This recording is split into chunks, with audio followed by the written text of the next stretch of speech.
Weiter Tuhan Stanca. Baiklah para dojin, seperti yang dibacakan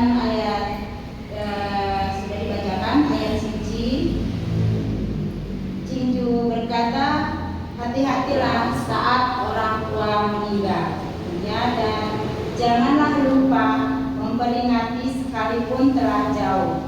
Dengan demikian rakyat akan kembali kebal kebajikannya.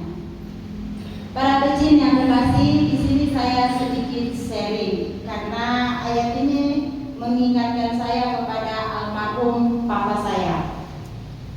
Dulu di saat saya mau menjadi umat Konghucu, saya ini sebenarnya bukan, dari kecilnya ini saya bukan seorang umat Konghucu. Saya seorang Katolik. Di tahun 2001 saya mengimani Konghucu. Tetapi di tahun 2001 itu sampai di 2016 saya belum pernah yang namanya datang ke Litang. Di tahun 2016 saya mendapatkan teguran. Saya melahirkan seorang anak putra laki-laki, anak ketiga. Saya punya anak 3, 2 perempuan, 1 laki-laki, dan yang saya lakukan ini laki-laki yang botot. Di situ saya mendapatkan sebuah teguran dari Tuhan. Anak saya berumur 9 hari harus masuk ke inkubator. BPJS saya tidak punya, uang saya tidak pegang. Dalam kepanikan, saya telepon saudara-saudara saya, minta bantuan. Saudara saya siap membantu, semuanya siap. Tapi mereka memberikan satu syarat. Saya harus kembali ke laptop, kalau kata Tukul ya. Saya harus kembali ke Katolik.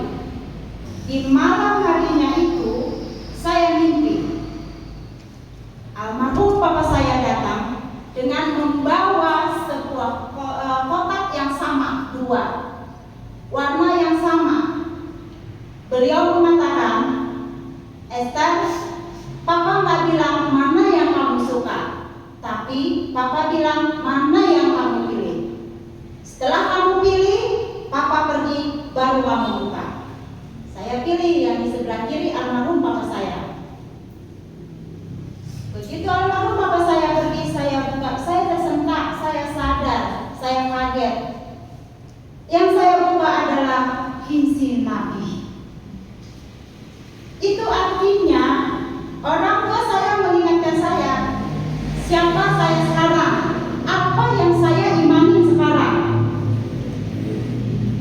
Di saat saya mau menikah, almarhum papa saya itu berpesan, jika memang Esther sudah mantap untuk menjadi seorang umat Konghucu, belajar dari nol, mulai dari nol, jangan pernah kosong. Itu pesan beliau. Tapi itu pesan itu saya hilangkan, saya tidak menjalankan, dan saya belum mengerti cara berdoa kita bagaimana, sama sekali saya tidak mengerti.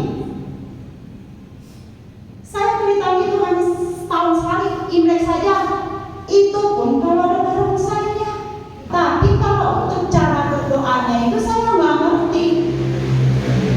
Yang saya lakukan pada saat itu hanya memegang getah, dan saya hanya membayangkan tangan Nabi Agung Bucet seperti ini memancarkan sinar ke badan anak saya. Hanya itu saja yang saya bayangkan. Gak lama saya dipanggil sama dokter, mengatakan ada perubahan.